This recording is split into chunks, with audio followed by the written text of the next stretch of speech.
काशीपुर नामक गांव में हीरालाल नाम का एक आदमी अपनी पत्नी लता के साथ रहता था। हीरालाल गांव का मुखिया था। उसका जीवन बहुत खुशहाल था। उसके पास धन की कोई कमी नहीं थी, लेकिन अभी तक वो दोनों संतान सुख से वंचित थे।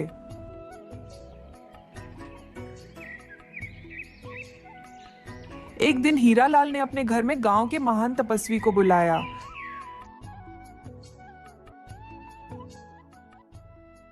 साधु महाराज, मैंने अपने जीवन में सब कुछ पा लिया है जिसकी मुझे जरूरत थी। बस अब कमी है तो सिर्फ एक संतान की। ये कमी हम दोनों पति पत्नी को अंदर ही अंदर खाए जा रही है। बेटा, मैं जानता हूं तुम्हारे पास सब कुछ है, धन दौलत जमीन जायदाद, लेकिन तुम्हें कोई संतान नहीं है, इसलिए तुम दोनों हमेशा दुखी रहते हो। आपने बिल्कुल सही कहा बाबा।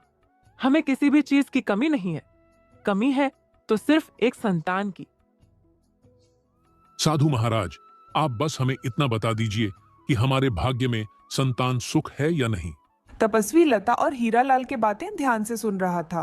उन दोनों के माथे को गौर से देखते हुए तपस्वी बोला, हाँ मेरे बच्चों, तुम दोनों के ही नसीब में संतान सुख है। आज मैं तुम दोनों को आशीर्वाद देता हूं। जल्दी ही तुम्हारे घर में एक शिशु का जन्म होगा। तुम दोनों को संतान सुख जरूर मिलेगा।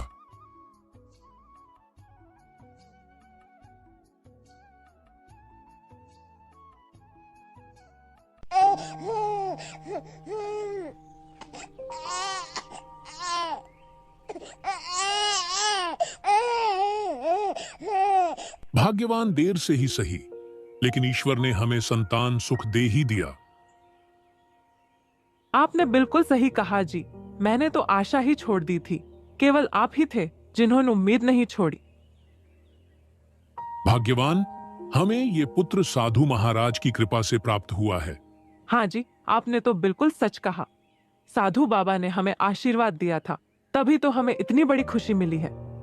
भाग्यवान, मैं सोच रहा था कि क्यों ना बाबा को घर पर बुलाऊं और बेटे का नामकरण करवा लूं। अजी जी हाँ, तो आपने बहुत अच्छा सोचा है। आप आज ही बाबा को घर बुला लीजिए। साधु महाराज से हम अपने पुत्र के नामकरण के साथ साथ इसका भाग्य भी जान लेंगे। मैंने सुना है कि साधु महाराज हर किसी का भाग्य बता देते हैं। ठीक है लता, मैं आज ही बाबा को घर बुला लेता हूं। फिर हीरालाल साधु महाराज को घर पर बुलाता है। बाबा, आज आपके आशीर्वाद के कारण हमें पुत्र सुख प्राप्त हुआ है। ओ अच्छा, आखिर तुम्हें संतान सुख मिल ही गया। मैंने तुमसे कहा था ना, तुम दोनों के नसीब में संतान सुख है। हाँ साधु महाराज, इसलिए आपका शुक्रिया अदा करने के लिए हमने आपको घर पर बुलाया है। कृपा आप हमारे पुत्र का नामकरण करें। साधु महाराज हीरालाल और लता के बच्चे और ध्यान से देखते हैं और बोलते हैं, ये बच्चा ऊपर वाले का अंश है, इसलिए इसका नाम शुभांश होगा। शुभांश? अरे वाह, कितना अच्छा नाम है। बाबा, कृपा हमारे बच्चे का भाग्य देखकर बताएं। मैंने सुना है कि आप लोगों का भाग्य भी बताते हैं। ठीक है बेटी, मैं अभी इस बच्चे का भाग्य बताता हूं। यह बच्चा अपने पिता का दूसरा स्वरूप है। कोमल मन, निश्चल विचार और निर्मल वाणी होगी इसकी। यह बच्चा बहुत तरक्की करेगा। ये तो बहुत ही बुद्धिमान है। बुद्धिमान क्यों नहीं होगा साधु महाराज? आखिर पुत्र किसका है? बेटी, तुम्हारे पुत्र के विवाह का योग इसी गांव में रहने वाली एक पुत्री से बन रहा है। क्या? इसी गांव में रहने वाली बेटी के साथ? लेकिन बाबा, इस गांव में तो हमारे बराबरी का कोई है ही नहीं। फिर वह बच्ची कौन है जिससे हमारे पुत्र का विवाह होगा? उस बच्चे का जन्म इसी गांव में 5 महीने पूर्व घड़े का व्यापार करने वाले परिवार में हुआ है। उसी कन्या से तुम्हारे पुत्र का विवाह होगा।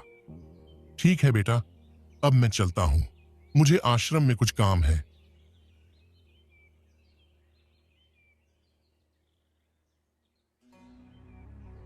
भाग्यवान, हमारे गांव में 5 माह पूर्व किस कन्या का जन्म हुआ है? पता नहीं जी, साधु महाराज की भविष्यवाणी ने तो हमें संकट में डाल दिया है। पता नहीं वह कन्या कौन है। इस गांव में तो हमसे अमीर कोई नहीं है, तो फिर कौन है जिसका हमारे पुत्र से विवाह होगा? अरे लता, साधु महाराज ने बताया ना कि कन्या का जन्म घड़े का व्यापार करने वाले परिवार में हुआ है। मैं आज ही उस बच्ची का पता लगाता हूँ। हाँ जी, अब बिल्कुल सही कह रहे हैं। आप पूरे गांव में पता लगाओ कि वो बच्ची कौन है। इस तरह हरीलाल पूरे गांव में पता लगता है किस कन्या का जन्म घड़े का व्यापार करने वाले परिवार में हुआ है। तभी हीरालाल को पता चलता है इसी गांव में रहने वाला लाखन जो घड़े बनाकर बेचा करता था, उसके घर में 5 महीने पहले एक बच्ची का जन्म हुआ है। बच्ची की माँ उसे जन्म देकर लाखन और उसे अकेला इस दुनिया में छोड़कर चली गई। यह सब पता करने के लिए बाद हीरालाल लता को सब बताता है। क्या हुआ जी? आपका मुंह इतना उतरा उतरा क्यों है? क्या बताऊं लता, मैंने उसे बच्ची का पता लगा लिया है जिसका हमारे पुत्र से विवाह होगा। हाँ तो बताइए ना, वो बच्ची कौन है?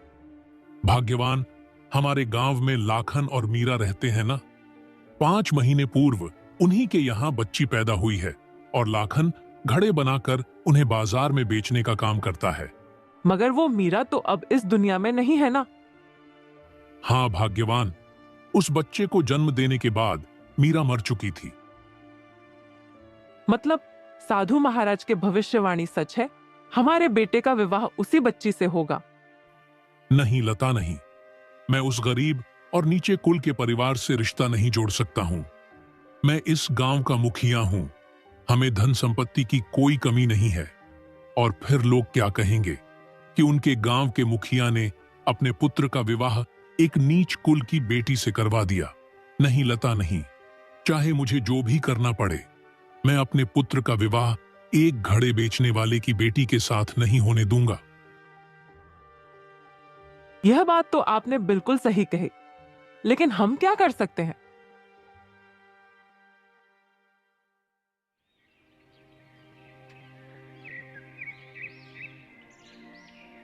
फिर अगले दिन सुबह हीरालाल लाखन के घर जाता है। हीरालाल को देखकर लखन उसे कहता है, मुखिया जी, आपका मुंह गरीब के घर कैसे आना हुआ? लखन, मैं तुम्हारे घर किसी जरूरी काम से आया हूं। मैंने सुना है कि कुछ महीने पहले तुम्हारे घर किसी पुत्री ने जन्म लिया है और उस पुत्री को जन्म देते ही तुम्हारी पत्नी की मृत्यु हो गई थी। हाँ मुखिया जी, मेरी पुत्री को जन्म देते ही मीरा मुझे और मेरी बेटी को इस दुनिया में अकेला छोड़कर चल गई। अच्छा लखन, बच्चे की देखभाल कौन करता है? मेरी बेटी की देखभाल मैं ही करता हूँ मालिक। मेरे अलावा उस बच्चे का इस दुनिया में है ही कौन? भाई, तुझे कुछ कहना चाहता हूं। मेरा एक मित्र है जो अभी तक संतान सुख से वंचित है। इस चिंता में उसकी पत्नी बहुत दुखी रहती है। उसका कहना है कि अगर कोई अपनी संतानों से दे दे तो वह अच्छे से उसका पालन पोषण करेगा और योग्य होने पर अच्छे से परिवार में उसका विवाह भी कर देगा। तो मैंने सोचा कि क्यों ना एक बार यह बात तुम्हें बताई जाए। मलिक, आप बिल्कुल सही कह रहे हैं। मेरी पत्नी के जाने के बाद मैं इस बच्ची का ध्यान नहीं रख पा रहा हूं। दिन भर ये सारे घड़े बनाता हूं और फिर इन्हें बेचने बाजार में चला जाता हूं। हाँ लखन, इसलिए मैंने तुमसे पूछा है। इससे तुम्हारी बेटी का अच्छे से पालन पोषण भी हो जाएगा और उन्हें भी उनकी संतान मिल जाएगी। मगर आपके दोस्त मेरी बेटी का अच्छे से ध्यान रखेंगे ना मालिक? अरे लाखन, मैं तुमसे वादा करता हूं, मेरा मित्र तुम्हारी बेटी का बहुत अच्छे से ख्याल रखेगा। इतना कहकर लाखन अपनी बेटी को मुखिया को सौंप देता है। हीरालाल बच्ची को लेकर जंगल के बीचों बीच आ जाता है। मुझे माफ कर दो बेटी, लेकिन मैं यह सब करने के लिए मजबूर हूं।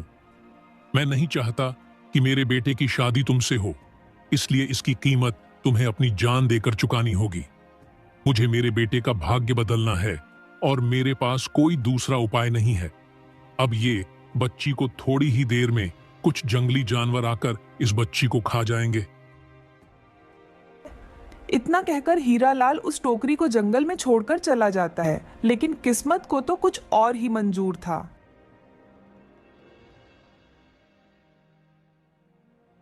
उसी रास्ते से एक मछुआरा गुजर रहा था, जो जंगल के किनारे के तालाब से मछलियां पकड़ता था। हे भगवान, आज मुझे खाली हाथ मत भेजना। काश आज मुझे कुछ ज्यादा ही मछलियां मिल जाएं।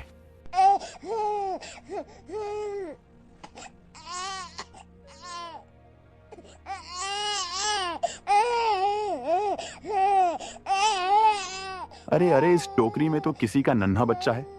भला ऐसा पाप कौन कर सकता है? कितनी मासूम बच्ची को किसी ने जंगल में रखकर छोड़ दिया है। फिर वो मछुआरा उस बच्चे को लेकर अपने गांव के जमींदार के पास जाता है। मालिक, यह बच्ची मुझे जंगल के बीचों बीच मिली। कोई बड़ी बेरहमी से इसे जंगली जानवरों के बीच छोड़कर चला गया था और ये भूख प्यास से रोती जा रही थी। मंगल, ये तो तुमने बहुत अच्छा किया जो इस बच्ची को यहाँ ले आए। तुम चिंता मत करो, इस बच्ची को मुझे दे दो। आज से इसका पालन पोषण मेरी जिम्मेदारी है। आज से इसे मैं अपनी बेटी मानकर पालूंगा। उस गांव के जमींदार की कोई संतान नहीं थी, जिस कारण वो और उसकी पत्नी बहुत परेशान रहते थे। इसलिए वह तुरंत उस बच्चे को अपनाने के लिए तैयार हो गया।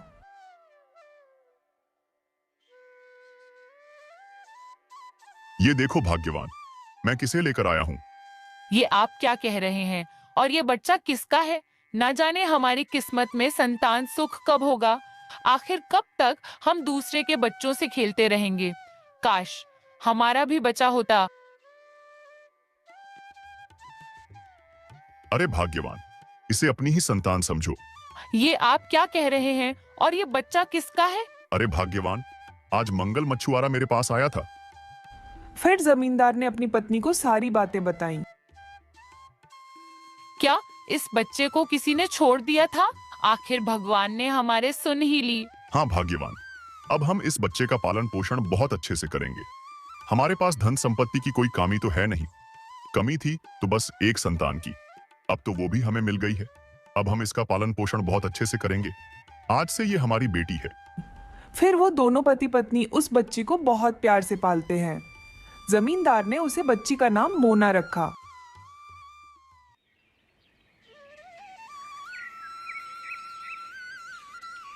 दिन बीत गए और अब मोना 20 साल की हो चुकी थी। अजी सुनते हैं। कहो भाग्यवान, क्या बात है? अरे अब हमारी मोना बड़ी हो गई है, विवाह योग्य हो गई है। अब हमें उसके लिए कोई अच्छा सा घर परिवार देखकर उसका विवाह करवा देना चाहिए। हाँ भाग्यवान, अब हमें अच्छा सा लड़का देखकर उसका विवाह कर देना चाहिए। मैं आज ही दूसरे गांव जाऊंगा और किसी अच्छे परिवार का पता करूंगा।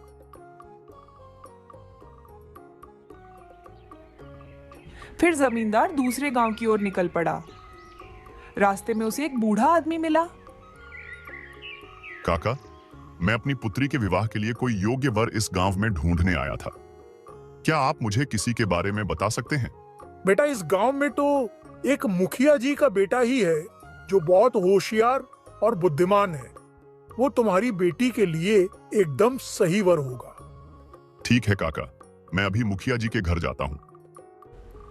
फिर जमींदार मुखिया जी के घर जाता है। प्रणाम मुखिया जी। प्रणाम प्रणाम भाई साहब। लेकिन आप कौन हैं? मैंने आपको पहचाना नहीं।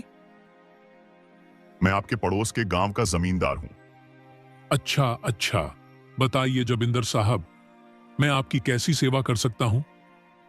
मुखिया जी, मैं अपनी बेटी की शादी के लिए लड़का देखने इस गांव में आया था और एक बूढ़े काका ने मुझे आपके घर का रास्ता बता दिया, तो मैं यहाँ चला आया।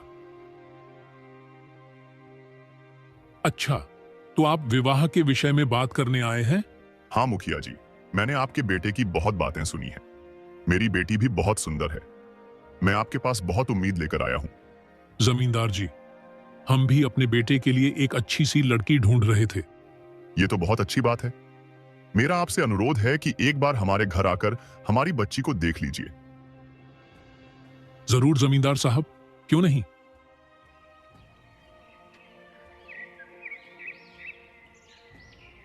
फिर अगले दिन हीरालाल अपने बेटे सुभांश को लेकर जमींदार के घर जा पहुंचा और उन्हें मोना बहुत पसंद आई। उन लोगों ने मिलकर विवाह भी तय कर लिया।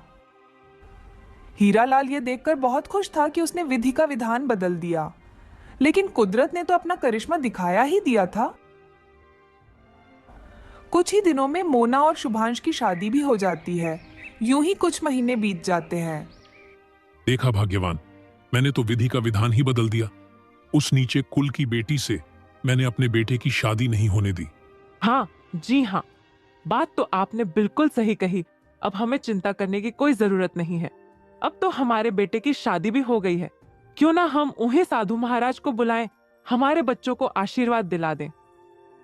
हाँ हाँ भाग्यवान, मैं आज ही उन्हें हमारे घर पर बुलाता हूं और उन्हें कहूंगा, देखा साधु महाराज, आपकी भविष्यवाणी हमने बदल दी। हमने तो हमारे बेटे की किस्मत ही बदल दी। फिर हीरालाल साधु महाराज को अपने घर बुलाता है। क्या हुआ बच्चों, तुमने मुझे यहाँ क्यों बुलाया है? साधु महाराज, हमने आपको यहाँ बुलाया है ताकि आप मेरे बेटे और बहू को आशीर्वाद दें। इनकी अभी नई नई शादी हुई है। अच्छा, ऐसी बात है क्या? तुम दोनों हमेशा खुश रहो मेरे बच्चों। मेरा आशीर्वाद तुम दोनों के साथ हो। आपका बहुत बहुत धन्यवाद साधु महाराज। ठीक है महाराज जी, अब हमें आज्ञा दीजिए। माँ मोना को हमारा गांव देखना है, इसलिए हम दोनों गांव के बाजार में जा रहे हैं। ठीक है बेटा, तू जा। देखा बाबा, आपकी भविष्यवाणी गलत साबित हुई। भविष्यवाणी गलत साबित हुई? मैं कुछ समझा नहीं बेटा। अरे बाबा, आपने कहा था ना कि मेरे बेटे की शादी इसी गांव के रहने वाले लाखन की बेटी से होगी, लेकिन ऐसा नहीं हुआ।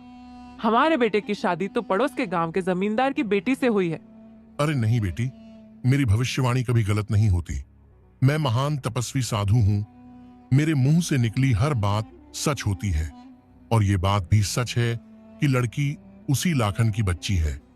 अरे साधु महाराज, अब आपकी भविष्यवाणी गलत हुई तो बात को मत घुमाइए। हमारे बेटे की शादी जमींदार साहब की बेटी से हुई है, और अगर आपको हमारी बातों पर भरोसा नहीं है तो आप उनसे पूछ सकते हैं। बेटा, मुझे किसी से भी कुछ पूछने की जरूरत नहीं है। सच चाहे जो भी हो, लेकिन ये वही लखन की बेटी है जिससे तुम्हारे बेटे की शादी हुई है। अब मैं चलता हूं। इतना कहकर साधु महाराज वहां से चले जाते हैं। भाग्यवान, या साधु महाराज ने क्या कहा? कहीं ये वही लड़की तो नहीं? अजी, आप एक काम कीजिए, जमींदार जी के घर जाकर आप उनसे पूछिएगा कि यह बेटी उनकी ही है ना। हाँ भाग्यवान, तुम ठीक कह रही हो। मैं अभी उनके घर जाता हूं।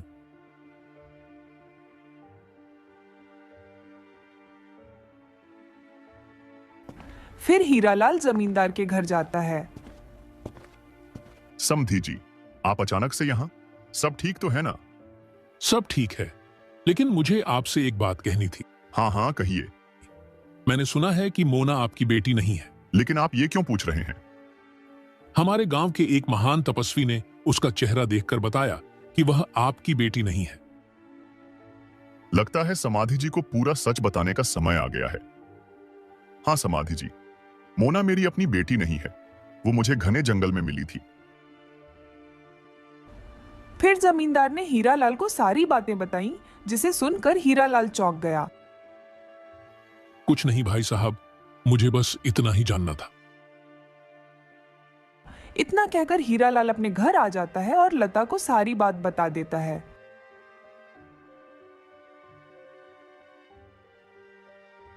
क्या इसका मतलब साधु महाराज की भविष्यवाणी सच है? ये वही लड़की है। ठीक है, अब हम भला क्या कर सकते हैं? जो हुआ उसे विधि का विधान मानकर अपना लेना ही ठीक होगा।